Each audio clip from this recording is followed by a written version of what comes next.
I and other Robin Hood Tech supporters are out here today at this event in Phoenix. It's basically with one really important message.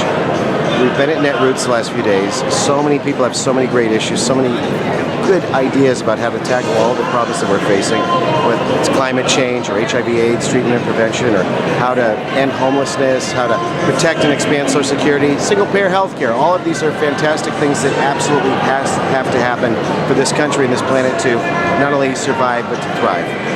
We are asking one question with the Robin Hood Tax campaign, and that is, how are we going to pay for it? Well, we have a solution on how to pay for it, and that's tax the banks that bankrupted this country to begin with. 2008 recession hit. It's had global repercussions. It's still hurting Americans, and it's still one of the major causes of austerity in Greece. We're looking at a way to end these false choices of the environment versus jobs, or Medicare versus having high-quality education for our younger kids. We want to stop the false questions of austerity and the false choices of austerity, and actually answer the real question of how do we heal America, how do we heal this world, and that is with a tax on Wall Street called the Robin Hood tax. What else would you like to know? Who are you organizing with?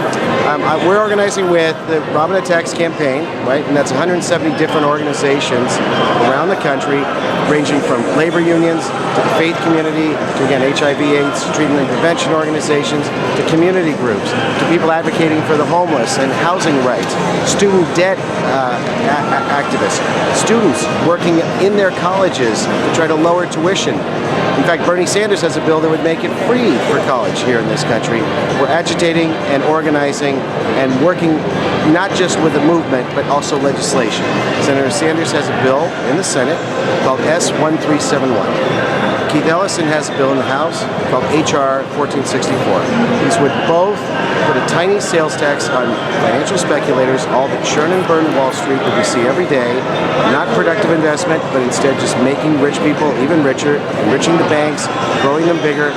We would put a tiny sales tax on each of those transactions, and it could raise about $300 billion each year in this country, the single biggest revenue pool that we could create to actually begin to get serious about ending austerity in this country, and about actually attacking climate change domestically and globally, and about tackling public health crisis, not only in this country, but globally, ensuring good retirement, making sure that seniors have the kind of health care that they need, and all of us have the kind of health care we need, not just the kind of health care that we can afford. There's a million issues out there that need tackling in this country. The one thing they don't need is more cuts. The one thing they don't need is more austerity. The one thing none of us need are false choices where students are pitted against the seniors, where again the environment is pitted against good jobs, right? These are not real choices, they're false choices that could be really tossed aside when we pass the Robin Hood tax on Wall Street.